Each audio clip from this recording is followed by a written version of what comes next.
One family secret, whispered behind closed doors, made me question everything I thought I knew about my life, and forced me to face a truth I wasn't ready for.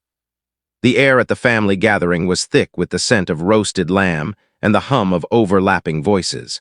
It was the kind of scene I'd grown up with. Aunts laughing too loudly, uncles debating politics over glasses of amber-colored whiskey, and cousins chasing each other through the sprawling backyard of my parents' house. At 26, I'd come to see these gatherings as a comforting ritual, a tether to my childhood in a world that felt increasingly unsteady. My family wasn't perfect. There were arguments, grudges, the occasional slammed door, but I'd always believed we were close. That belief, fragile as it was, shattered last Saturday under the weight of a conversation I was never meant to hear. It happened in the late afternoon, when the sun was dipping low, casting long shadows across the lawn. I'd slipped inside to grab a sweater from my old bedroom upstairs. The house was quieter than usual, most of the noise confined to the backyard where the barbecue was in full swing. As I passed the kitchen, I heard voices, low, urgent, not meant for anyone else. My mother's voice, sharp with an edge I rarely heard, stopped me cold. "You can't keep pretending it doesn't matter, David," she said. "She's not a child anymore. What if she finds out?" My father's voice, gruffer, carried a weariness I didn't recognize. "She won't. We've been careful. Nobody else knows." I froze, my hand on the banister, my heart thudding so loudly I was sure they'd hear it. They were talking about me. I didn't know how I knew, but I did. The air felt heavier, like it was pressing down on my chest. I should have walked away, gone back to the laughter outside, but my feet wouldn't move. I leaned closer, the floorboard creaking faintly under my weight. "Careful," my mother hissed. "You think this stays buried forever? What about the letter? What if she—" "Enough, Sarah," my father cut her off. "We agreed it's better this way for her. For all of us." "The letter. What letter?" My mind raced, trying to piece together fragments of a puzzle I didn't even know existed. I'd always thought I knew my family's story, my parents, high school sweethearts who married young me, their only child, born a year later. We weren't rich, but we were happy, or so I thought. The fights, the silences, the occasional distance in my mother's eyes, I'd chalked it all up to normal family friction. But this was something else. Something big, something hidden, something that had been shaping my life without me ever knowing. I don't know how long I stood there, my breath shallow, my thoughts spiraling. The conversation shifted, their voices dropping too low for me to hear, and then I heard the scrape of chairs, footsteps. Panic jolted me into motion. I darted upstairs, my sweater forgotten, and locked myself in my old bedroom. The familiar posters on the walls, the faded quilt on the bed, they felt like relics of a life that no longer made sense. I sat on the edge of the bed, staring at my hands, replaying every word I'd overheard. What was the secret? Was I adopted? Was there someone else? A sibling, a parent, a history I'd never been told?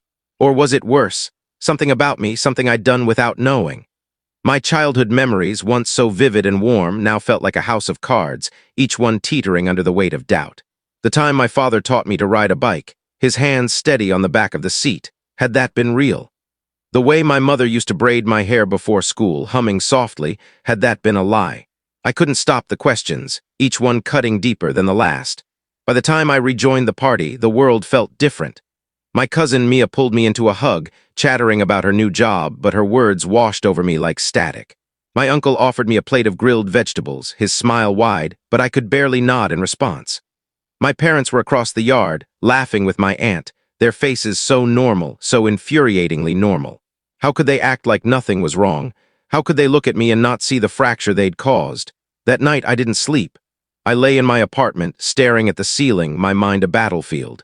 Part of me wanted to storm into my parents' house, demand answers, lay bare whatever they'd been hiding.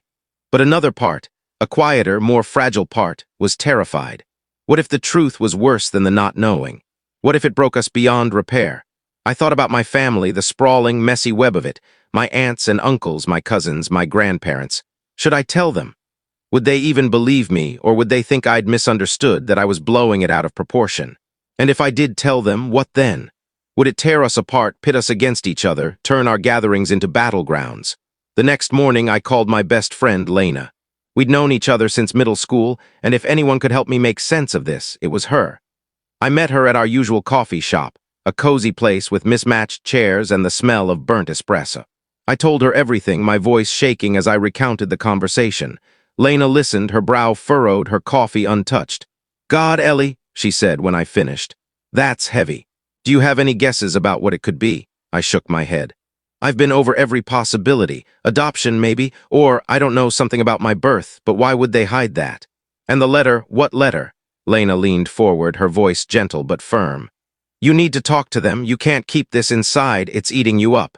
But you have to decide what you want out of it. Do you want the truth, no matter what it is? Or are you looking for a way to move forward without breaking everything? I didn't have an answer.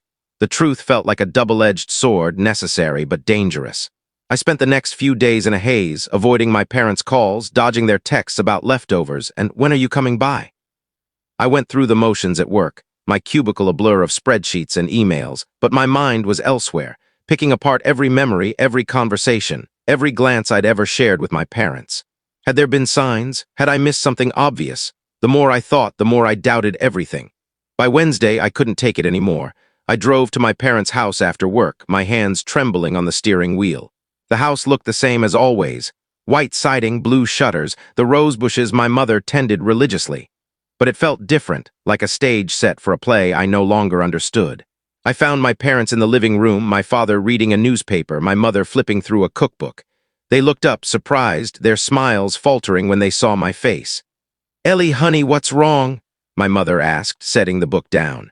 I didn't sit, I couldn't, the words tumbled out before I could stop them. "I heard you, at the barbecue, talking about me, about some secret, about a letter. What is it? What are you keeping from me?" The room went still. My father's newspaper slipped from his hands, landing on the floor with a soft thud. My mother's face paled, her eyes darting to my father, then back to me. For a moment I thought they'd deny it, brush it off as a misunderstanding.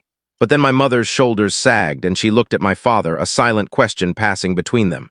"Ellie," my father said, his voice low, "you weren't supposed to hear that." "Clearly," I snapped. "But I did, so tell me, what is it?" "What's been a lie my whole life?" My mother stood, her hands twisting together. "It's not a lie, Ellie, we love you, that's never been a lie." "Then what?" My voice cracked, betraying the tears I was fighting. "What's the letter? What's the secret?" They exchanged another look, and I wanted to scream, to shake them until the truth spilled out. Finally, my father spoke. "It's complicated, Ellie. It's not just about you, it's about all of us. Your mother and I, we made a choice a long time ago to protect you." "Protect me from what?" I demanded. My mother stepped closer, her eyes pleading. "Please, Ellie, let's sit down. We'll tell you everything, but you have to understand, we did what we thought was best." I didn't want to sit. I didn't want to understand. But I followed them to the couch, my heart pounding, my mind braced for whatever came next. They started talking, their voices halting, their words careful. They told me about a time before I was born, a decision they'd made, a truth they'd buried. It wasn't adoption or a sibling or anything I'd imagined. It was something deeper, something that changed the way I saw not just them, but myself. I won't say what it was, not yet, because the truth, as I learned it, wasn't the end of the story. It was the beginning of a new one where I had to decide who I was in light of it. Should I tell my cousins, my aunts, my uncles? Would it heal the fractures in our family or widen them? Should I forgive my parents or hold them accountable for the years of silence? Every choice felt like a step into the unknown, and I wasn't sure I was ready. That night, I drove home, the secret heavy in my chest. The city lights blurred past, and I thought about the family I'd always known, the laughter, the fights, the love. Could we survive this? Could I? The road stretched out before me, endless and uncertain, much like the path ahead. So that is for today's story. If you like the story, share it with others, and subscribe for this type of more stories.